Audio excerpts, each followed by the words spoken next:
Init televizija vėl kviečia žiūrėti laidą Aisčių keliai.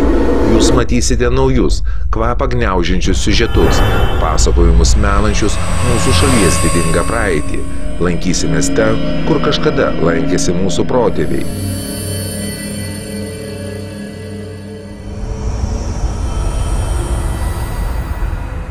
Aiškinsimės, iš kur mes atsiradome, tokie kokie esame šiandieną. Rodysime, kas primena mūsų neįkainojamą kultūrą ir atrasime, kokie mes nepaprasti esame pasaulyje.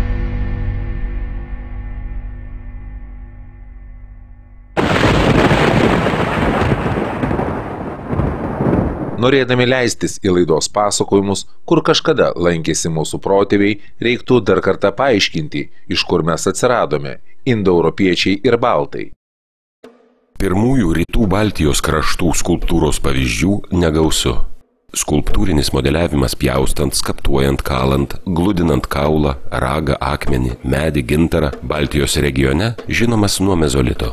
Seniausiuose dailės pavyzdžiuose iš gintaro vaizduojami lokiai, šernai, arkliai. Briedžių galvų skulptūrų kolekcija rasta Elnių salos kapinyne. Bene įspūdingiausias mezolito laikotarpio briedžio galvos atvaizdas rastas vyro kape. Skulptūrėlė buvo puikiai išlikusi, galima įžiūrėti net smulkiausias jos detalės. Briedžio figūrėlės sudaro bene didžiausią zoomorfinės dailės dalį. Net 3 briedžių skulptūros aptiktos šventosios neolitinio komplekso gyvenvietėse. Išsiskiria 44 cm ilgio skulptūra. Ją sukūrė gerai žvėries anatomiją išmanantis meistras, proporcingai perteiktos būdingos detalės, suteikiančios skulptūrai tam tikro gyvumo. Pabrėžtos visos briedžiams būdingos anatominės ypatybės – kampuotas snukis, šnervės, atvipusi lūpa, dantis su dideliu žolėdžiams būdingu tarpu vietoj iltinių dantų. Migdolo formos akis apvedžiotos griuveliu, šnervės pažymėtos gilesnė įpjova, dantis išraižyti tiesiomis įpjovomis. Visas skulptūros paviršius kruopščiai gludintas, o jau gludintą paviršių nosies gūbrio ir ausų srityje dengia plonytės susikertančios linijos. Paukščių atvaizdais paprastai puoštos medinių kaušų, įrankių rankenos, kartais ir kaulinių durklų rankenos. Mediniai kaušai su paukščio galva rasti šventosios gyvenvietėje. Atskirą tūrinių skulptūrų grupę sudaro roplių, gyvačių, žalčių figūrėlės. Pačios seniausios datuotinos mezolitu. Elnių salos kapinyne rastos 2 iš vamzdinio kaulo išdrožinėtos žalčius ar gyvates primenančios vingiuotos figūros. Išraiškingiausia ir monumentaliausia žalčio ar gyvatės figūra aptikta Tervalos vietovėje Estijoje. Aboros vėlyvojo mezolito gyvenvietėje aptiktos 3 žalčių figūrėlės. Vienos kaulinės gyvatės figūros fragmentas aptiktas Kretuono senojo žalvario amžiaus gyvenvietėje. Plokšti profiliniai atvaizdai kabučiai su kiaurai išgręžtomis skylėmis dažnai turi aiškius paukščių, šernų, lokių siluetus. 2 išraiškingi ažūriniai kabučiai aptikti Kretuono gyvenvietėje. Labai įdomi Tamulos vėlyvojo neolito gyvenvietėje rasta šerno figūrėlė, kurioje išryškinta didžiulė pražiotais nasrais galva ir gintarinė ten pat rasta tupinčio lokio figūrėlė. Įdomi sunkiai identifikuojamo žvėries, veikiausiai stumbro figūrėlė iš Kretuono gyvenvietės. Sudėtinga mezolito laikų medžioklės magija lydėjo dailė. Dažniausias to meto siužetas – žmogus medžiotojas su į viršų iškeltomis rankomis, neretai vienoje rankoje laikantis lanką, su strėle ar kirvi, kartais į žeberklą panašų įrankį. Visa figūriai mezolito laikotarpio žmogaus atvaizdai kol kas žinomi tik iš rytinio Baltijos pakraščio. 5 figūrėlės rastos Pernų paupyje, Elnių salos kapinyno mezolitiniuose kapuose bei Onegos ežero pakrantėje bei Sofnos stovykloje. Iš senųjų prabaltų genčių gyventos teritorijos šiuo metu žinomos 4 stulpinės skulptūros. Monumentali šventosios durpyninės gyvenvietės stulpinė skulptūra. Atrodė, kad jie turėjo stovėti ant paties kranto. Skulptūra padaryta iš tiesaus juodalksnio rastelio, kurio viršutinėje dalyje įskaptuota žmogaus veidas, o apatinė dalis dailiai nutašyta į smailumą. Visas stulpas 195 cm aukščio ir 10 cm storio. Akmens amžiaus skulptoriaus pasidarbuota tik 32 cm ilgio viršutinėje rasto dalyje. Ten, nulupę žievę, įskaptavo galvą ir krūtinės dalį. Galime spėti, kad bent jau neolito pradžioje žuvingose vietose buvo statomi stabai su žmogaus galva, kuriuos vadindavę didžiaisiais šeimininkais tėvais. Neolito visafigūrė žmonių skulptūros skiriasi nuo mezolito laikotarpio veido modeliavimo. Jis artimas monumentaliosioms medinėms figūroms ir tarsi liudija, kad šis vaizdavimo kanonas rytų Baltijos kraštuose gimė tik neolito laikotarpiu. Ankstyviausios iš jų – gintarinės figūrėlės iš Juodkrantės ir kaulinės figūrėlės iš Zvejniekų kapinyno bei iš Sesko pietinėje Onegos ežero dalyje. Visos gintarinės figūrėlės turi 2, 4, 5 ar net 6 skylutes, iš kurių galima spręsti, kad jos buvo nešiojamos pakabintos ir tikriausiai buvo vėrinio skirtukai. Visai kitokia žmonių vaizdavimo maniera 2500–1600 metų prieš Kristų sukurtose žmonių skulptūrėlėse. Dažniausiai vaizduojamas vyras. Bene geriausias tokio atvaizdo pavyzdys – raginė vyro skulptūrėlė iš Aboros. Meistras puikiai jautė pagrindinės vyro kūno proporcijas ir pavaizdavo jį tiesiog kaip gyvą. Taip, kaip vėliau graikų suformuluotuose kūno vaizdavimo reikalavimuose. Tačiau veidas perteiktas visai schematiškai. Veidą ir burną žymi tik negilūs įdubimai. Retkarčiai sutinkama ir moterų atvaizdų. Moters motinos įvaizdį matyti išreiškia moters figūrėlė įdėta į vaiko kapą Zvejniekų kapinyne. Aboros gyvenvietėje rasta dar viena figūrėlė, kurios platūs, apvalūs klubai rodo, kad tai moters figūrėlė. Gausiausia rytų Baltijos regiono antropomorfinių figūrėlių grupę sudaro iš kaulo, gintaro ir molio padaryti žmonių galvų atvaizdai, amuletai. Kadaise jie buvo kaklo vėrinių dalis. Žmogaus veidas dažniausiai vaizduojamas iš priekio, veido bruožai modeliuojami reljefiškai arba tiesiog atitinkamoje vietoje išgręžiant skylutes. Daug žmogaus veido amuletų rado Algirdas Girininkas neolito laikotarpio Kretuonų gyvenvietėje. Visi kabučiai amuletai padaryti iš kaulo. Tarp jų yra kaukės pavidalų artimesnių, kiaurai išpjautos akiduobės, išrėžtos nosies, burnos, barzdos ir kitos būdingos veido linijos. Dar kitos padarytos iš storesnių kaulų ruošinių, veido bruožai įrėžti skaptuku, reljefiškai išryškinant nosį, burną, o įraižomis akis ir antakių linijas. Tokie amuletai artimesni tūriniai skulptūrai. Išmoningi meistrai darė ir dvigalius amuletus. Tokiam amuletui akis pragrėžė figūrėlės viduryje. Iš vieno galo galima įžvelgti seną vyrą su barzda ir ūsais, o iš kito jaunuolio arba moters veidą. Žmogaus atvaizdų ant keramikos paviršių turime iš neolito laikotarpio. Originalia plastinė išraiška pasižymi bareljefinis žmogus ant puodo paviršiaus iš vidurinio neolito šventosios gyvenvietės. Liemuo, rankos, kojos išreikštos vienodo storio iškilia reljefinė linija. Didesnis molio kiekis prilipdytas pečių srityje galbūt vaizduoja nulenktą galvą. Įdomią žmogaus figūrėlę pamarių kultūros žmonės paliko ant didelio apeiginio puodo Nidoje. Jos rankos įskėstos į šonus, plaštaka su atsikišusiu nykščiu suglausta. Nidoje rastas ir kitas labai išraiškingos figūros fragmentas – į šonus pakeltos keturpirštės rankos. Daug minčių kelia žmonių pozos ant molinių puodų. Sakoma, kad į šonus įskėstos, o ypač į viršų pakeltos rankos – tai iš senosios Europos žemdirbių kultūros atėjęs adorantas. Šie gestai gali reikšti ir aukojimą, ir atsidavimą Dievui, kai vaizduojami žmonės, ir laiminimą, kai vaizduojami dievai ir dvasios. Tai, kad tokių figūrėlių sutinkama ant kai kurių puodų, leidžia spėti, kad jos turi kažką bendrą su indų turiniu. Greičiausiai tai buvę aukų indai. Figūrėlė su keturpiršte ranka tyrinėtojai mano žymėjus piktąją dvasią, o su tripiršte dievus arba dvasias. Gal tokios figūrėlės ant apeiginių Nidos puodų vaizduoja nesenuosius baltų žemdirbius, prašančius lietaus, o laukų ar derliaus dvasias, dangaus ir žmonių tarpininkės, pakėlusias rankas bei laiminančias dirbamus laukus.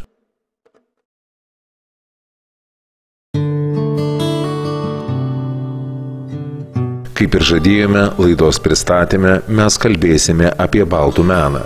Kiekvienoje laidoje atkreipdami dėmesį į atskiras grupės. Šiuo kartu mes apsistosime ties šventiniais apdarais. Apie juos kalbėdami mes ir tęsime savo pasakojimą. Pagoniškos baltų kultūros buvo pratusios mirusius laidoti gausiai puoštais drabužiais, į kapą sudėti daug papuošalų ir kitokių gėrybių. Tai tęsiasi iki 16 amžiaus protestantų dvasininkų atėjimo. Skirtingų baltiškų tautų tautiniuose drabužiuose vienas rašto elementas amžiams bėgant buvo pakeičiamas kitu ir taip galiausiai šiandien turime tautinį kostiumą su daugybė įvairių nuorodų į skirtingas tradicijas. Itin puošnios šventinės skaros, jos ne tik audžiamos raštais, siuvinėjamos karoliukais, bet ir dabinamos bronzinėmis spiralėmis, liežuvėliais. Pačios prabangiausios – mėlynos spalvos vilnonės skaros. Spalvos buvo išgaunamos naudojant vietinius augalus. Svastikos, kryžiaus ženklai – vieni seniausių simbolių naudojami drabužiuose. Svastika reiškia saulę, gerovę. Manoma, kad baltišką svastiką sudaro susipynę žalčiai. Svastikoje galima atpažinti ir žirgelius, ir sukryžiuotas nulinkusias javų varpas. Latviai šį simbolį vadina Jumio, laukų derlingumo dievo ženklu. Šimtmečiais santūri šiaurietiškoji baltų kultūra siekė paprastos, raminančios savo dvasios pasaulio harmonijos. Tai ryškiausia austinėse juostose. Juostų raštai vienodai ritmiškai dėliojami posmais, kaip senovinėse dainose. Tamsių ir šviesių rašto langelių juostoje dermė ir raštų išdėstymas toks, jog juosta neturi vadinamosios blogosios pusės. Juostos raštas iš abiejų pusių atrodo vienodai.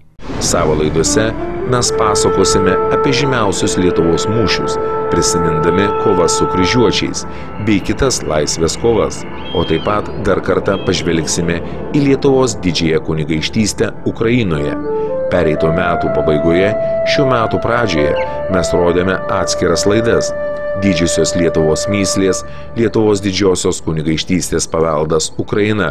Štai fragmentai iš jų, o tuo tarpu prisiminkime. Nors 1453 metais žlugus Konstantinopoliui visuotinės bažnytinės unijos atsisakė didelė dalis stačiatikių pasaulio elito, Kazimieras ir vėlesni Lietuvos didžiosios kunigaikštystės valdovai neatsimetė. Bažnytinė unija buvo toliau įgyvendinama. Tiesa, jau ne visuotiniu, o lokaliu Lietuvos didžiosios kunigaikštystės lygmeniu, ne tik metropolito popiežiaus lygmeniu, bet netgi neformaliu valdovu, kaip aukščiausiųjų stačiatikių bažnyčios globėjo ir antrąjį krikštą priėmusių, tačiau graikiškąją liturgiją išlaikančių valdinių lygmenių. Tik šitaip šiuolaikiniai istorikai aiškina, kaip stačiatikių diskriminacinės normas apėjo rusėnų kilmės Chodkevičiai. Jonas Chodkevičius dar 15 amžiaus antrojoje pusėje tapo Kijevo vaivada ir kaip jiems buvo leista Palenkės supraslėje statyti garsiąją cerkvę. Atrodo, kad Chodkevičiai ir su jais susijęs sapiegos turėjo vilčių sukurti naują maldos namų, o ir bažnyčios modelį – šventovę abiem liturgijoms. Taigi bažnytinė unija realizuojama kur kas konkrečiau nei buvo numatyta Florencijoje. Šis projektas ypač išryškėjo Lietuvos didžiosios kunigaikštystės sunkmečiu, kaip Maskvos valstybės spaudimas privedė prie didelių teritorinių praradimų. Tai vertė Lietuvos didžiosios kunigaikštystės valdovą Aleksandrą II Jogailaitį, kuris valdė 1492–1506 metais, ieškoti išeičių ir netvesti Maskvos kunigaikštytę Eleną.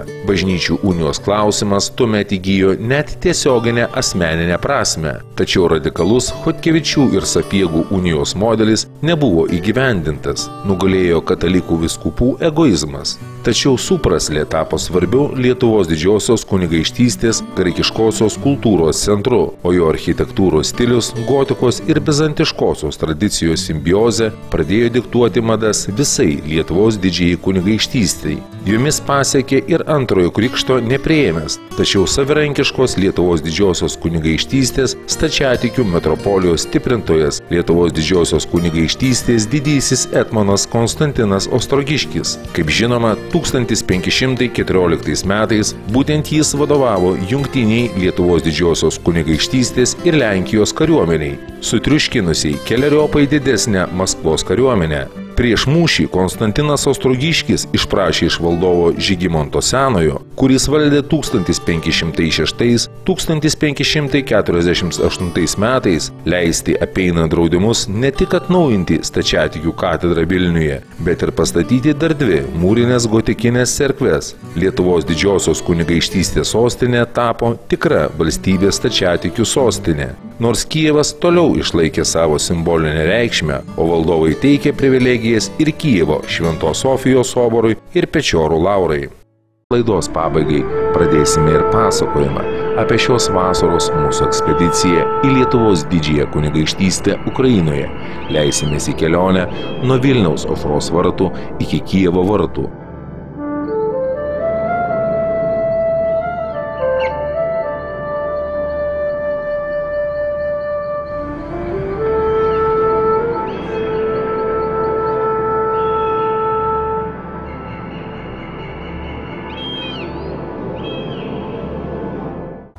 Aikštelė kažkokia tai.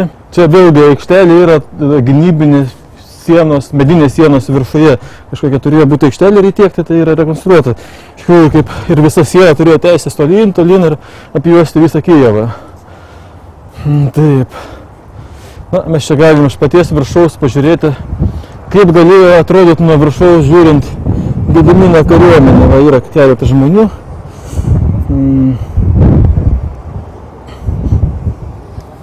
Nors žmonės atrodo gana maži, bet išsigando Gedimino kijeviečiai ir tiesą sakant, jie prieš tai pralaimėjo mūšį Kijevo kunigaikštis, taip kad Kijevo vartus iš tikrųjų teko tik tai, beliko tik tai atverti Gediminui.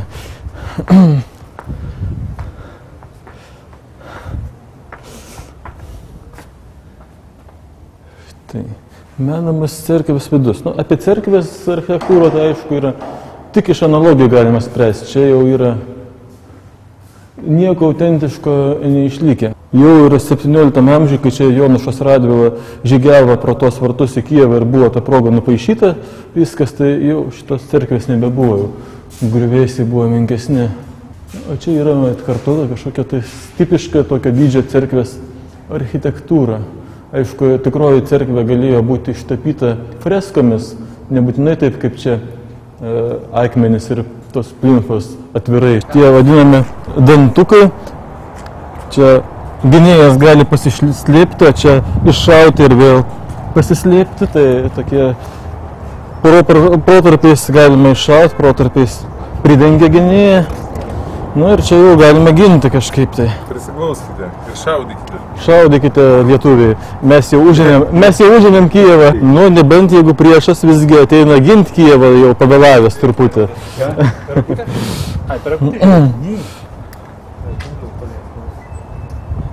Taigi mūsų įgula yra gynybinėse pozicijose jau Kijevo. Dabar Kijevas mūsų. Po ekskursijos eisim į Kijevą. Taip, dabar mes, kai nusileisim iš to varto pastato, eisim, dabartinis įėjimas pro Kijevą šiek tiek į Kijevą eina pro vartus, nes vartai uždaryti kaip muziejus.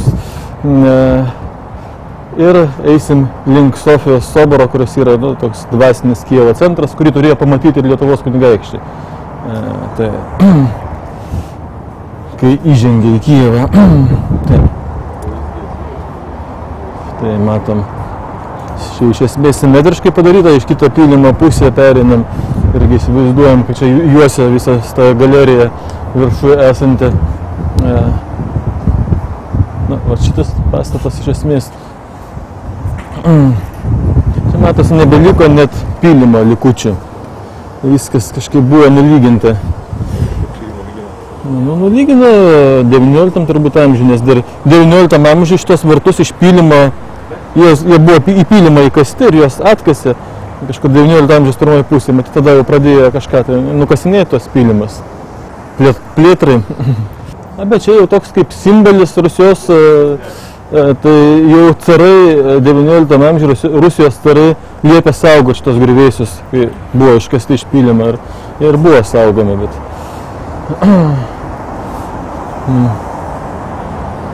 tada dar paveldosauga buvo tik tai užuomazgos pačios, bet dėl šitos vietos tai jau kaip ir tais laikais 19 amžiaus pirmoje pusė nebeliko abejonių.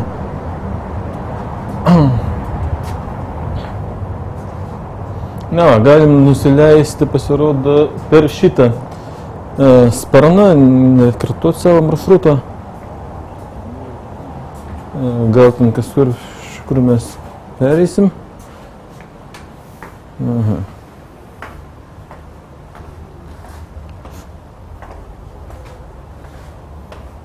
Mes priėjome prie Kijevo varto iš tos pusės, kuri buvo priemiesčio pusė. Čia matosi rekonstruotas gabaliukas labai nedidelis pylimo. Ir būtent iš čia Gediminas galėjo įeiti į Kijevą, iš čia galėjo įeiti ir Jonušas Radvila 1651 metais. Na ir toliau pajudėti link Sofijos soboro, link pačio miesto, jo pilies. Faktiškai per šitos vartus nekartą lietuviai turėjo žygiuoti į Kijevą arba kaip užkariautojai, arba kaip šeimininkai. Esam jau mieste, kaip ir Gediminas, kaip ir Jonušas Radvila, kaip ir Algirdas turbūt savo laiku žengė pro tos vartus. Ir Vytautas, reikia manyti, tai jis neužkariavo miesto, tiesiog kaip šeimininkas įžengė. Tiesa, Vytautas tą Algirdo sūnų Vladimirą pašalino iš Kijevo ir pasodino čia savo vietininką. Tik tai tais laikais vis dėlto, tais laikais pašalinimas kunigaikščio kartais būdavo ir tam tikrą su jėgos demonstravimą, bent jau mažų mažiausiai. Tai čia jėgos demonstravimą ir tuo metu buvo reikėjo. Gavo mažesnę kunigaikštystę Vladimiras ir laimingai gyveno. O paskui jo palikuonis atgavo Kijevą, jau Kazimiero laikais. Lietuvoje iš viso buvo kažkaip nepraktikuojama taip fizinis pašalinimas konkurentų. Retai tai būdavo. Paprastai Mindaugas, ten irgi gal biškai perdedama, bet tai gal ir tam tikra išimtis daugiau. Bet pavyzdžiui, gerai, jaunutį nušalino.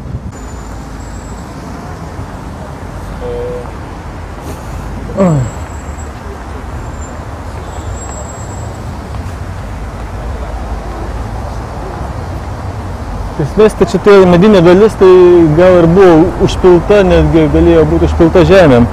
Aš sunku dabar man pasakyti, bet... Kiek tokia aukštas buvo siena?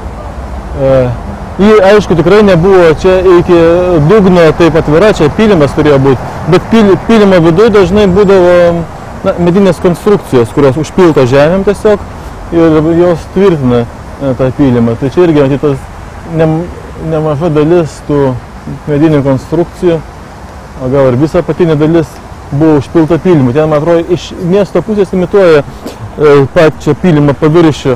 Tokią plokštumą mes prieisim, pamatysim. Čia imituoja pylimą, kokie buvo prieš vartus? Ne, vartai yra medinėje sienoje su pylimu. Medžio žemių įtvirtinimuose. Sakykime, jeigu aušros vartai yra mūriniai sienai, tai čia yra mediniai sienai. Ir čia buvo užpilta žemėm. Ir čia, aišku, atrodo dabar kaip toks sparnelis, bet iš tikrųjų tai čia tik dėl to, kad labai nedidelį fragmentą nusprendė rekonstruoti. Miesto vartai iš miesto pusės, kaip atrodo, arba galėjo atrodyti. Čia yra fragmentas pačio žemės pylimo imitacijos padarytas. Labai stalgiškai, bet galima įsivaizduoti, kaip atrodė pylimas, kokio aukščio.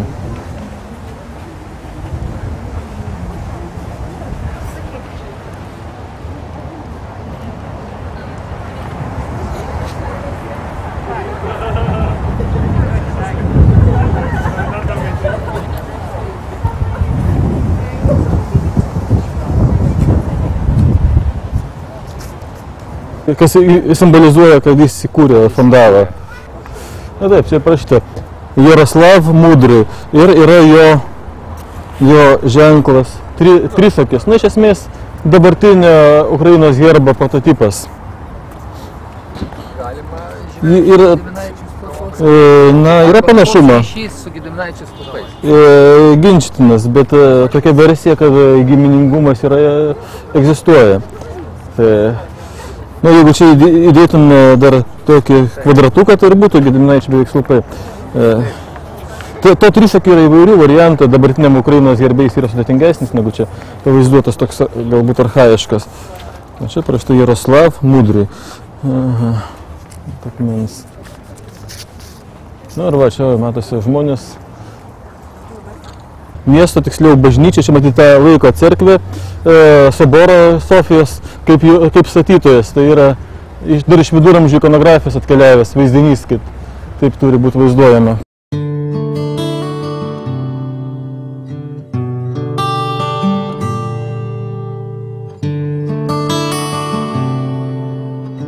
Šią savo laidą tuo ir baigsime, palikdami Kijevo vartus, o sekančiose laidose lankysime Sofijos sobore bei netoliese esančioje Bogdano Chmelnyckio aikštėje, prisimindami šio žmogaus nuopelnus ir kaip jis siejasi su Lietuva.